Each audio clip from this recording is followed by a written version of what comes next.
이사야 34장 1절부터 17절 말씀 가지고 오늘 함께 은혜 나누고자 합니다. 이전 말씀에서, 지난주 말씀에서는 믿는 자들이 얻을 전리품은 세상의 보화가 아니라 구원받은 감격으로 하나님 말씀을 깨달아 하나님만 경외하고 예배하는 것이라고 했습니다. 그러나 세상을 살아가다 보면 현실은 여전히 절망적일 때가 많다고 했습니다. 그렇지만 끝까지 참고 견디면서 하나님을 바라봐야 한다고 했습니다.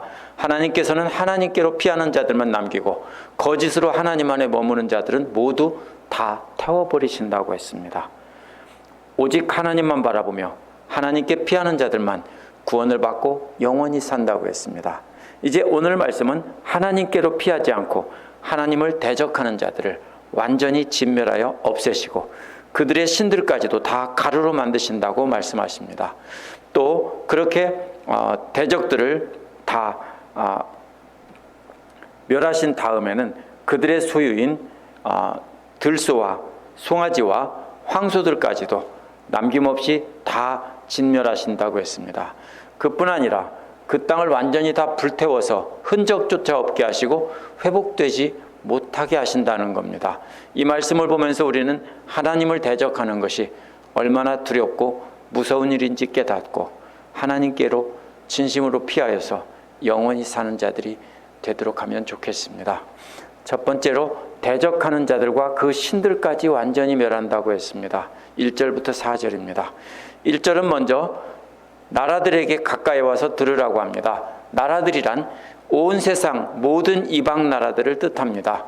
그 다음에는 백성들에게 귀를 기울이라고 합니다. 역시 이스라엘 백성이 아니라 이스라엘 주변에 있는 많은 민족들을 뜻합니다. 땅과 땅에 가득한 것이란 사람을 가리킵니다. 여기서 땅은 팔레스타인 지방과 시리아 전 지역을 뜻하는 말입니다. 다윗 시대에 통치했던 땅이기도 합니다.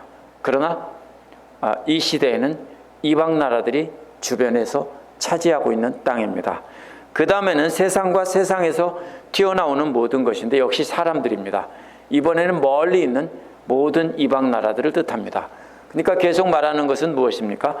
가까운 데 있는 이방 민족과 멀리 있는 이방 나라들 전체를 다 부르면서 들으라고 하는 것입니다.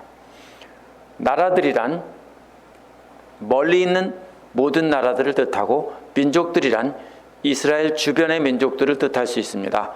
짝을 이루는 땅은 이스라엘 주변의 땅이기 때문입니다. 세상이란 먼 나라 땅 전체를 뜻하기 때문입니다.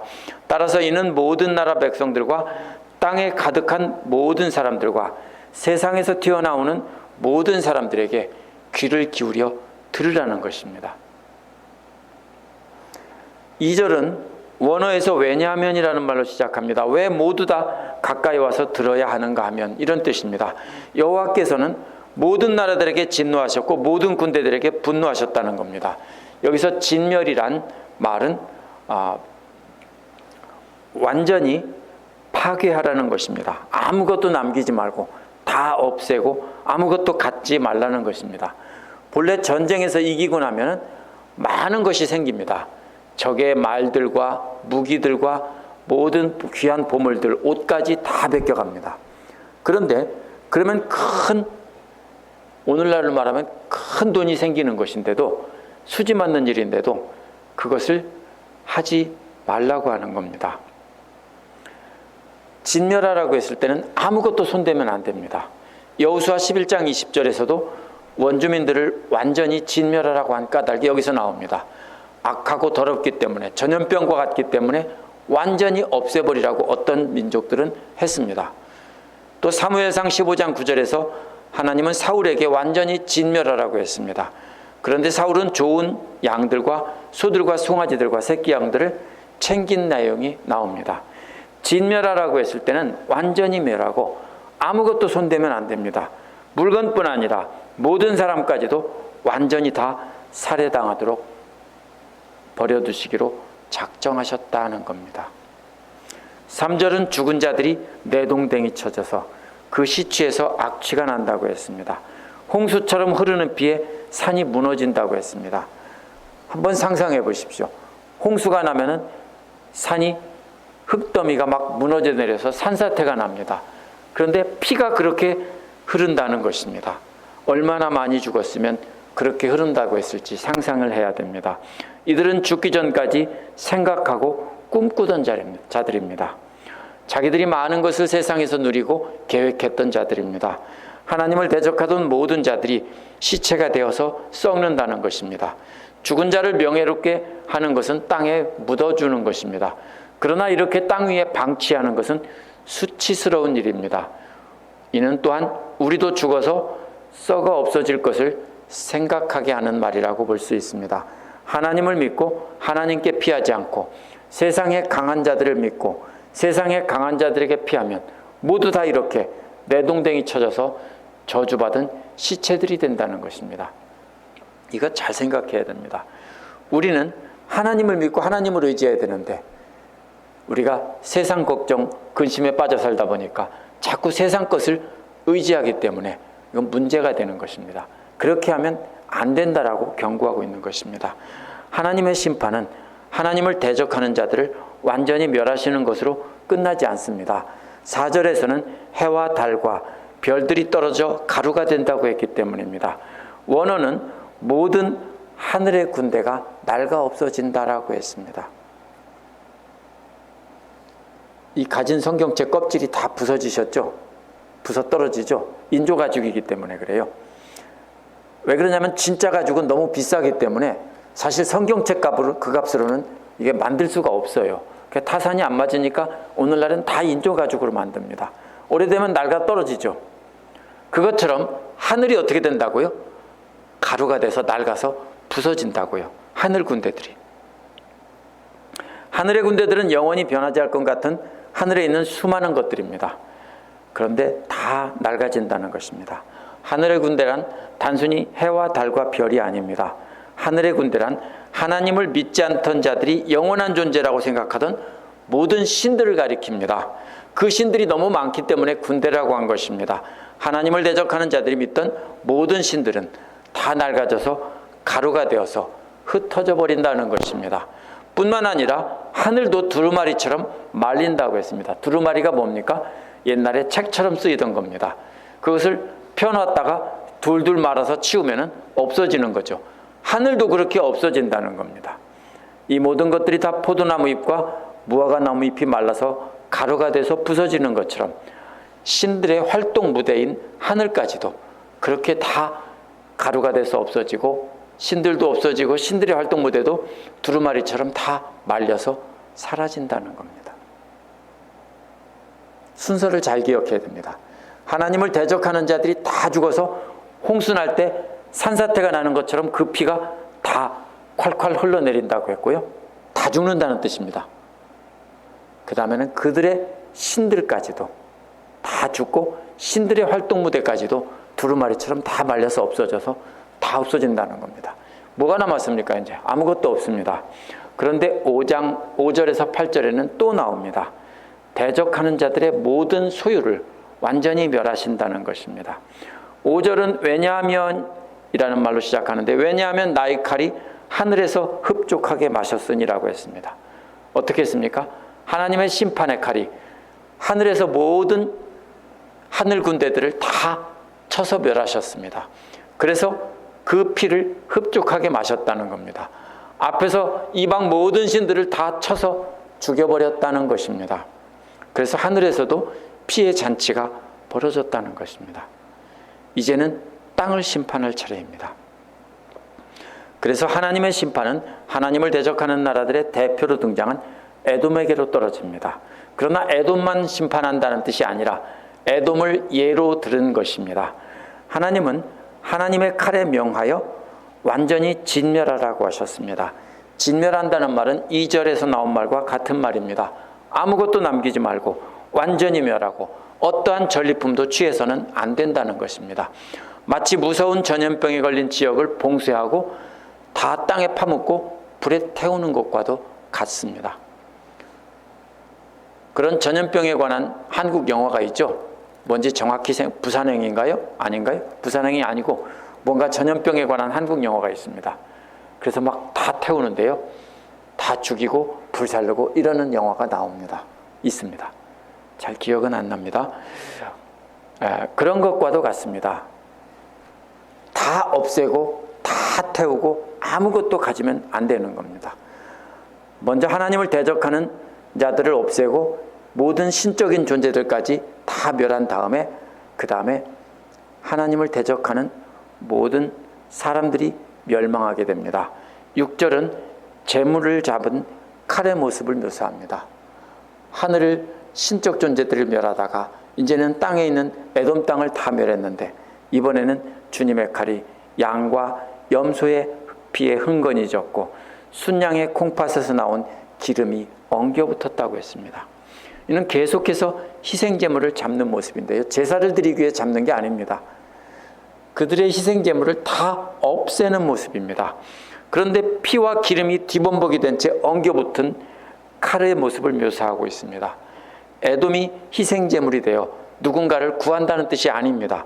하나님을 대적하는 나라를 참고 참으시다가 완전히 심판하시는데 그 기름과 피가 뒤엉겨 붙어서 땅바닥에 마치 뭐와 같습니까? 엔진 오일이 가득 흘려진 그런 자동차 정비하는 공장과 같은 이제 그런 모습입니다. 피와 기름에 엉겨 붙었습니다. 이어서 주님은 보스라에서 그 백성을 희생제물로 잡는다고 했습니다. 어떤 사람은 에돔의 수도일 것이라고 했는데 많은 사람들은 보스라가 사해 끝부분에 남동쪽으로 20마일 정도 떨어진 곳이라고 말을 합니다. 그래서 에돔 땅이 아니라 다른 나라의 수도였는데 모압에 속해 있다가 에돔이 세력을 높였을 때 거기까지 차지했다라고 봅니다. 문맥으로 보아도 5절에서 에돔을 진멸한 다음에 에돔 땅 끝부분에 해당하는 보스라까지 희생제물을 잡으시고 에돔 땅에서 크게 살육하신다고 했습니다. 그러면 무슨 뜻이냐면요, 에돔의 중심지에서부터 시작해서 변두리 새롭게 넓힌 모든 영토까지 다 에돔 전 지역을 다 완전히 멸한다는 뜻입니다. 7절은 백성이 들소처럼 쓰러질 것이다, 송아지가 황소처럼 쓰러질 것이다 라고 했는데요, 이거 새 번역에서 잘못 번역했습니다. 원어는 들소가 쓰러질 것이다, 송아지들과 황소들이 쓰러질 것이다 입니다. 근데 이것이 송아지가 황소처럼 쓰러지는 것처럼 사람이 쓰러지는 것처럼 이렇게 번역했는데요, 아닙니다. 이거는요. 왜냐하면 순서를 생각해야 됩니다. 먼저 에돔을 칼로 치시고 신적 존재들을 치시고 에돔을 치신 다음에 그 다음에 모든 희생제물을 다 치신 다음에 이번에는 들소와 송아지도 친다는 것입니다. 그래서 새 번역은 같이라고 했지만 원어에는 같이라는 말이 없습니다. 그렇기 때문에 에돔 사람이 쓰러지는 비유가 아닙니다. 들소와 송아지와 황소는 무엇입니까? 가장 값비싼 전리품입니다. 우리도 옛날에 소 잡는다고 하죠. 자식 대학 보내려면 소 판다고 하죠. 옛날에 우리 어릴 때만 해도 소값이 엄청 비쌌습니다. 큰 재산 목록입니다. 그렇죠? 바로 그런 뜻입니다. 그들이 가지고 있는 가장 귀한 재산입니다. 귀한 전리품인데 이것은 죽이지 않고 다 잡아서 가지고 가는 법입니다. 들소는 길들여지지 않았으니까 잡아서 먹을 테고요. 황소와 송아지는 키워서 일을 하고 이렇게 하는 것입니다. 그런데 이런 귀한 전리품들을 다 없애는 것이기 때문에 2절과 5절에 나온 진멸이라는 단어를 그대로 행하는 모습입니다. 순서대로 하나도 안 남기고 다 멸한다는 뜻입니다. 그들의 가장 소중한 재산까지도 다 멸한다는 것입니다. 이처럼 들소와 송아지와 황소가 쓰러지기 때문에 그 땅의 피로 완전히 적셔진다는 것입니다. 그들의 먼지들이 기름에 엉겨 끈적거릴 것이라는 것입니다. 메마른 사막 땅인 에돔 땅이 마치 엔진 오일이 가득 쏟아진 땅처럼 짐승들의 피에 젖고 그 기름에 젖어서 끈적거린다는 것입니다. 하나님을 대적하는 백성들뿐 아니라 그들의 소유 모든 것도 다 죽임을 당하고 완전히 진멸해서 전리품 하나도 남기지 않고 완전히 멸하신다는 뜻입니다. 여기서 핵심은 무엇입니까? 그들의 신과 그들의 모든 땅에 있는 모든 사람들과 그들의 양과 이런 재물들과 또한 그들의 가장 소중한 재산들까지도 싹 멸하신다는 뜻입니다. 이거를 가지고 잘못 번역해서 들소와 송아지와 황소들처럼 사람들이 쓰러진다고 하면 이것은 문맥을 잘못 이해하고 번역한 것입니다. 8절은 이러한 하나님의 대적들이 단순히 하나님만 대적한 것이 아니라는 것을 말합니다. 그날은 주님께서 복수하시는 날이라고 했기 때문입니다. 대적들은 하나님만 섬기는 하나님의 남은 자들도 괴롭혔습니다. 복수는 어떻게 하는 겁니까? 당한 사람이 할 수 없습니다. 복수는 다른 사람이 대신하는 겁니다. 왜냐하면 복수는 당한 사람은 이미 죽었기 때문입니다. 그렇죠? 죽은 사람이 어떻게 복수합니까? 예를 들면 이런 겁니다. 이웃집 사람이 우리 아버지를 죽이면 그 아들이 나서서 아버지를 대신해서 이웃집 아저씨를 죽이는 것이 복수입니다. 여기서 하나님께서 복수를 해주신다는 것은 하나님의 남은 자들이 억울하게 대적들에게 죽었습니다. 또 예루살렘의 지도자들에게 죽었을지 모릅니다. 이렇게 해서 죽었을 때 그 하나님의 대적들을 하나님께서 복수해 주신다는 겁니다. 시온의 송사를 위하여 신원하신다고 했습니다. 시온은 하나님께 자신들이 억울하게 당한 일을 하나님께 나와서 호소한 것입니다. 그러자 하나님은 그들의 호소를 들으시고 그들을 구해 주신 겁니다. 대적들을 완전히 파멸시켜서 복수해 주신 것입니다. 그런데 시온은 이스라엘이 아닙니다. 모든 이스라엘이 아닙니다. 왜냐하면 앞에서 예루살렘의 지도자들도 다 멸하신다고 했기 때문에, 다 가루로 만들고 재로 만들어 버린다고 했기 때문에 절대로 모든 이스라엘이 아닙니다. 이걸 잘못 생각하고요, 모든 이스라엘이 구원받는다고 자꾸 생각합니다. 아닙니다.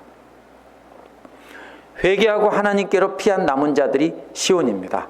하나님께서 하나님께로 피한 남은 자들을 위해서 복수해 주시는 것입니다. 복수가 끝난 줄 알았는데 9절에서 17절에 또 나옵니다. 대적들의 남은 흔적조차도 다 태워서 없애버리시는 장면이 나옵니다. 9절은 물이 흐르던 에돔의 강이 역청으로 변한다고 했습니다. 역청이란 출애굽기 2장 3절에 나오는 아기 모세를 담았던 바구니에 칠했던 그런 송진 같은 그런 것입니다. 방수가 되도록 나무에 칠하던 것인데 불을 태우면 아주 잘 타던 물질입니다. 게다가 흙은 유황으로 변한다고 했는데 유황 역시 뭡니까? 화약 같은 거 만드는 이런 재료인데요. 아주 잘 타고 더군다나 파란 불꽃을 내면서 유독가스를 내뿜습니다. 그렇기 때문에 그 땅이 다 뭡니까? 오늘날로 말하면 휘발유를 들이붓고 또 뭡니까? 그 도로 포장하는 콜타르 같은 것을 막 그냥 가득 깔아놔서 또 거기에다가 화약가루 같은 걸 깔아놔서 사정없이 탄다는 뜻입니다. 얼마나 잘 타겠습니까? 10절은 역청의 강과 유황의 땅들이 불에 타는 모습입니다. 땅 전체가 다 유황이고 강은 역청입니다. 그래서 영원히 황폐하여 그리로 지나가는 사람이 없을 것이라고 했습니다. 마치 뭐와 같습니까? 소돔과 고모라가 타는 모습과도 같은 모습입니다. 앞에서는 온 땅이 피로 물든 모습이었는데 더럽잖아요. 부정하잖아요. 그러면 어떻게 해야 됩니까? 그걸 정결하기 위해서는 다 태워버려야 되는 것입니다. 그래서 이제 그 남은 땅을 온 땅이 역청과 유황불로 다 타버리는 모습입니다. 다 타버린 뒤에 아무것도 남지 않아서 지나가는 사람조차도 없습니다. 부정하기 때문에 안 지나가고 싶겠죠. 전염병이 돌아서 다 죽었던 곳을 불로 태웠으면 거기 지나가고 싶겠습니까? 아무리 불로 다 태웠어도 안 지나가고 싶은 것이 사람들의 심정입니다. 짐승들까지 완전히 진멸한 다음에 그 땅을 다 태워서 기름과 피까지 다 없애버리셨습니다. 11절은 펠리컨과 고슴도치가 그 땅을 차지한다고 했습니다. 이는 불이 꺼지고 오랜 시간이 지난 뒤의 모습입니다. 사람은 살지 않는데 짐승들이 살기 시작합니다. 부엉이와 까마귀가 거기서 자리 잡는다고 했습니다. 펠리컨은 물에 사는 새지만 물 때문에 등장한 게 아닙니다. 홀로 둥지를 들고 홀로 살기 때문에 등장한 것입니다. 모든 것이 다 불타버린 땅에 펠리컨이 외롭게 떨어져 살고 고슴도치들만이 드문드문 흩어져 사는 그림입니다. 부엉이는 밤에 울고 까마귀는 낮에 옵니다. 이 두 종류의 새들이 다 타버린 풍경에서 밤낮 없이 황량함과 적막함을 나타내는 소리입니다. 영화에서 까마귀가 까악 울면 뭡니까? 다 죽은 시체들만 가득한 곳에 까마귀들이 까악 그러는 거죠. 밤에 부엉부엉은 뭡니까? 아무도 없고 사람도 없는 숲속 같은데 황량한 들판에서 부엉이들이 우는 겁니다. 바로 그런 그림입니다. 다 타버린 황량한 적막한 땅에, 시커멓게 끌려버린 땅에 처량한 새소리들까지 더해진 동영상을 말로 그려주는 것입니다. 그림은 다 타버렸습니다. 근데 거기에 심심하잖아요. 그러니까 거기다가 까악 부엉부엉 이런 소리를 거기다가 들려주고 있는 모습입니다. 11절은 모든 것이 다 타버린 적막한 땅에 그림에 처량한 새소리들까지 더해진 적막한 동영상입니다. 이 모든 것이 완전히 멸망한 모습의 동영상입니다. 12절은 나라를 세울 통치자가 없을 것이라고 했습니다. 왕이 없을 것이라는 뜻입니다. 백성을 다스릴 지도자가 없을 것이라고 했습니다. 지도자란 계속 제가 말씀드리지만 왕자들이라는 뜻입니다. 옛날에는 대부분 누가 다스렸습니까? 왕이 다스리면 왕과 왕의 가족들이 다 중요한 위치를 다 차지했습니다. 그렇기 때문에 왕자들이라고 한 겁니다. 우리나라 신라시대도 그랬습니다. 진골, 성골 그러죠. 그리고 왕의 일가 친척들, 높은 품계를 가진 사람들이 중요한 자리는 다 차지했던 겁니다. 옛날에도. 어느 나라나 다 마찬가지입니다. 그래서 왕자라고 했습니다.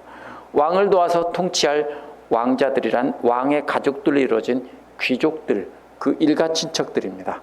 이런 사람들이 없다는 겁니다. 나라를 이끌어갈 지도자가 없으면 나라가 다시 세워질 수가 없습니다. 13절은 궁궐이 있던 곳마다 가시나무가 돋아난다고 했습니다. 그 요새에는 쐐기풀과 엉겅퀴가 무성할 거라고 했습니다. 이게 뭐였죠? 궁궐은 큰 건물입니다. 거기에는 가시나무가 있고 그 둘레 요새는 성이 있고 그 둘레 성 위에 이제 망루가 있죠. 그런 것을 말합니다. 거기에는 엉겅퀴와 쐐기풀만 있다는 겁니다. 완전히 다 타버린 사막에 오랜 세월이 지나니까 가시나무와 쐐기풀과 엉겅퀴들이 군데군데 돋아나는 모습입니다. 네바다나 뉴멕시코를 여행해 보신 분들은 알 겁니다. 그 사막에 보면 그렇게 돼 있습니다.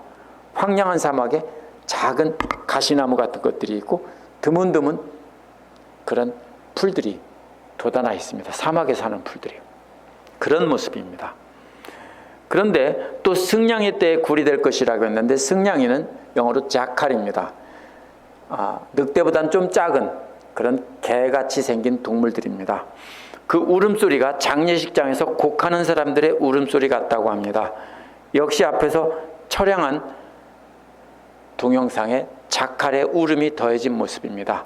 사람들이 살지 않는 땅에서는 모두가 죽은 뒤에 울어 죽을 사람조차 없으니까 자칼들이 울고 또 타조들이 그 자리를 대신 차지하는 것입니다. 14절은 그 사막의 들짐승들이 이리떼를 만난다고 했습니다. ESV는 하이에나라고 번역했고요. NASB는 늑대라고 번역했습니다. 사나운 들짐승들, 하이에나나 늑대와 같은 아까는 자칼보다는 훨씬 더 크고 강한 동물입니다. 그 사막이나 이런 곳에서 자라는 동물 중에서 하이에나가 굉장히 아주 강력한 동물입니다. 우리는 잘 모르고 사자들이 남긴 찌꺼기나 먹는 동물 정도로 생각하는데요.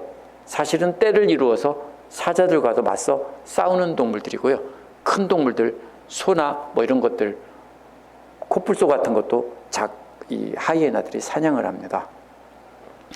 그래서 이 사나운 짐승들이 다 잡아먹는 장면입니다. 그래서 순념소가 소리내어서 서로 찾는다고 했는데 뿔이 달렸으니까 그래도 조금 어떻게 버티고 살아남은 것이 조금 있어서 순념소들만 조금 살아남아서 서로 찾는다는 뜻입니다. 순념소들이 다 잡아먹힌다는 뜻입니다. 그리고 시체들 사이에서 일부 순념소들이 울면서 서로 찾고 있는 낮의 동영상입니다. 이어서 밤의 동영상이 나옵니다. 세번역은 밤짐승이라고 했는데 개역은 올빼미라고 했습니다. NASB는 이 말을 Night Monster라고 번역했습니다. 원어의 그런 뜻입니다. NIV는 Night Creature라고 번역했습니다. 뭔지는 알 수 없지만 밤에 나타나는 무시무시한 괴물이나 동물 같은 것입니다. 포식자입니다. 그곳에서 낮에는 이리떼가 잡아먹고 이리떼는 하이에나가 잡아먹고요.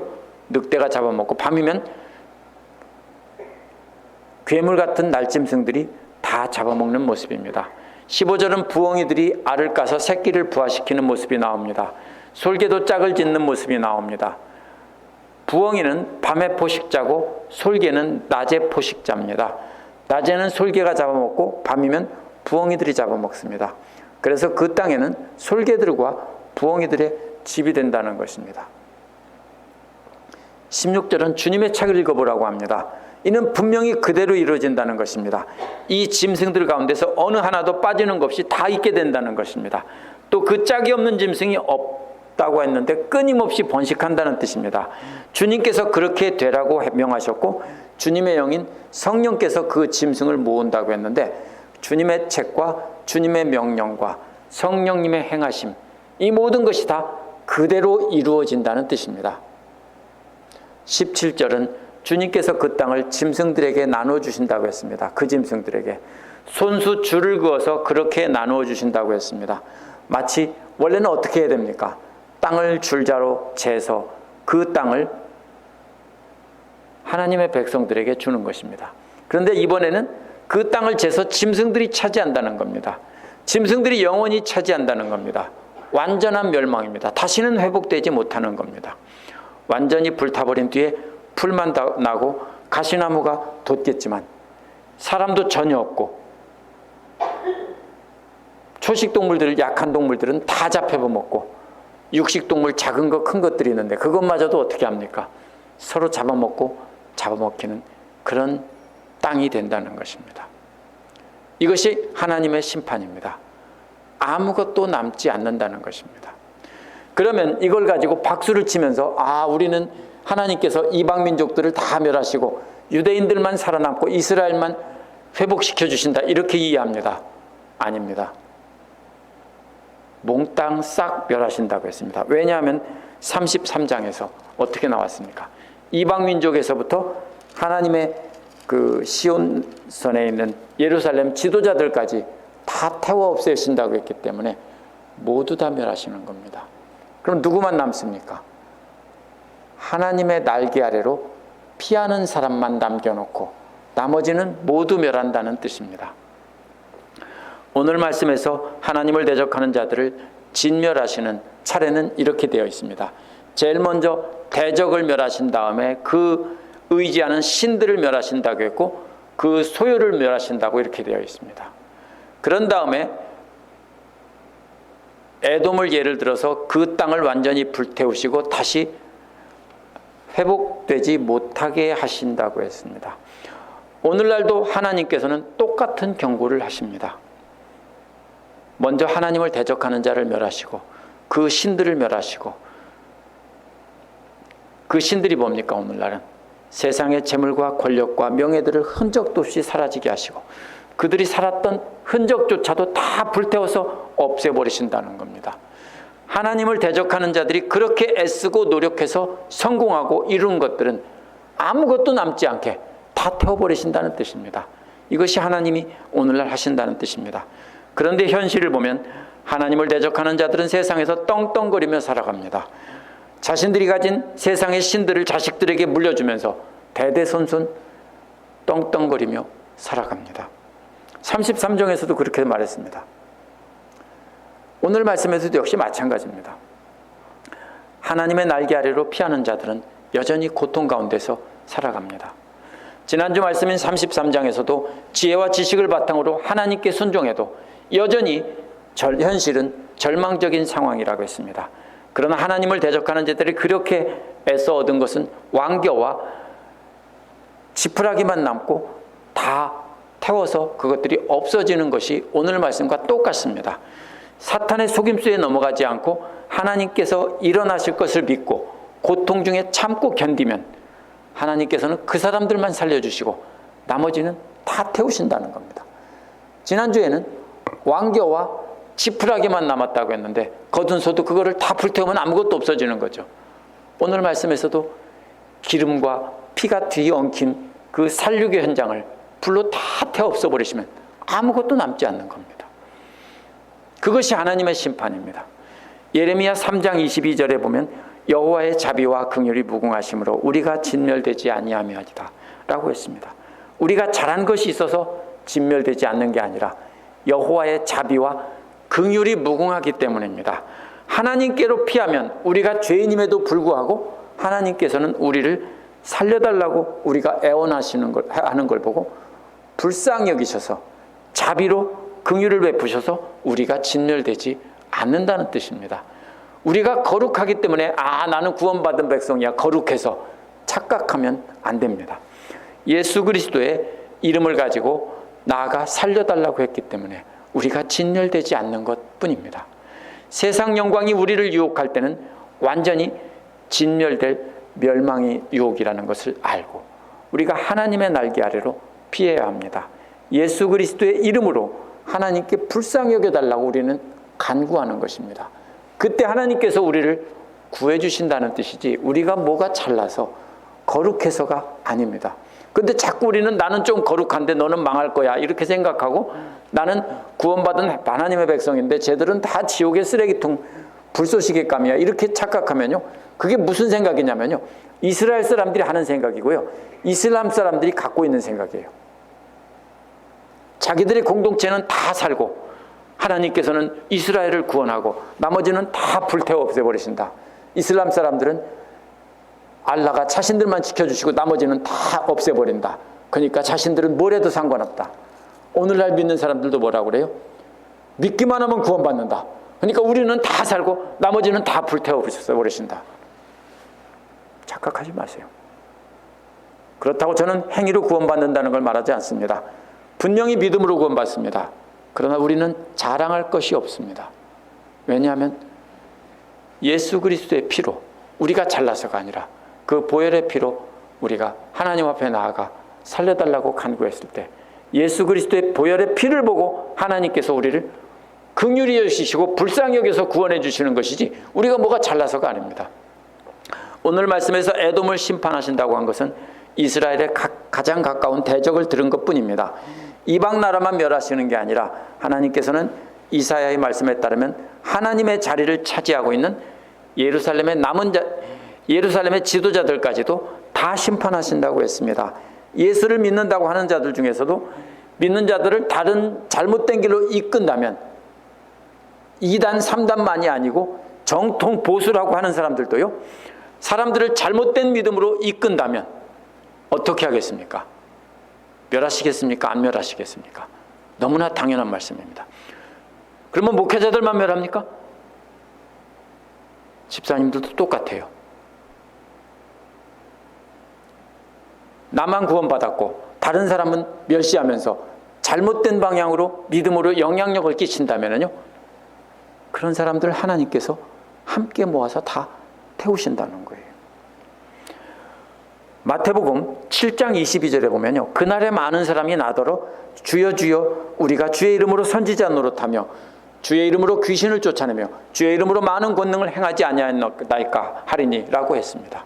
그런데 예수님은 뭐라고 했습니까? 모른다 라고 한다고 했습니다. 그러나 그렇다고 우리가 열심히 잘해야 구원받는 뜻은 절대로 아닙니다. 요한복음 5장 24절에 보면 내 말을 듣고 또 나 보내신 이를 믿는 자는 영생을 얻었고 심판에 이르지 아니하나니 사망에서 생명으로 옮겼느니라고 했습니다. 예수님을 믿음으로 하나님의 날개 아래로 피할 때 영원한 사망에서 생명으로 옮겨지는 것입니다. 이게 굉장히 자꾸 혼동이 되게 이야기하는 것과 같은데요. 이것을 착각하면 안 됩니다. 우리는 분명히 구원받은 사람인데요. 그렇다면 우리가 교만해질 수 없습니다. 이렇게 경고하시는 이유는 심판하신다는 것에 있지 않습니다. 경고를 자꾸 어떻게 합니까? 심판하려면, 진짜로 죽이려면은 한꺼번에 그냥 확 불태워서 다 없애버려야 맞습니다. 그렇죠?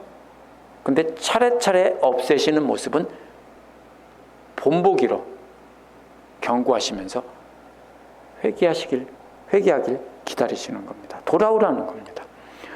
이렇게 다 완전히 멸할 것이라는 겁니다. 하나님 품으로 돌아오라는 것입니다.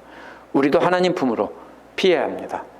그러면서 우리가 사랑하는 사람들 하나님 품으로 불러야 합니다. 나만 피해 있으면서 가만히 있으면 안 됩니다. 아들, 딸도 불러야 되고 친구들도 불러야 되고 직장 동료들도 불러야 합니다. 어떻게 부릅니까? 내가 잘 믿는 척하면서 다른 사람 정죄하면요 절대로 못 부릅니다. 너나 잘 믿어 그럽니다. 어떻게 해야 됩니까? 우리가 용서하고 사랑하고 품어주면서 저 사람은 참 예수님 같아. 이 소리를 우리가 듣지 않으면요 사람들은 우리를 보고 하나님의 날개 아래로 피하지 않습니다. 우리 자식들이라도 피하지 않습니다. 우리가 빛 가운데 거하면서 빛의 모습을 보여주지 않으면 우리는 사람들을 피하게 하는 사람이 되지 못합니다. 요한복음에서도 빛 가운데 거하면서 빛 안으로 들어오도록 불러야 한다고 한 것과도 같습니다. 바로 그것을 위해서 이렇게 대적하는 자들은 완전히 멸할 것이라고 했습니다. 그러니까 혹시 그 심판의 날이 이르기 전에 지금 미리 회개하고 하나님 품에 들어오고 어서 빨리 내 사랑하는 사람들도 하나님의 날개 아래로 불러들이라는 뜻이지 심판의 목적이 있는 것이 아닙니다. 그렇게 우리가 주날개 아래로 피하면서 주날개 아래로 피하도록 권유하는 우리가 됐으면 좋겠습니다. 기도하겠습니다.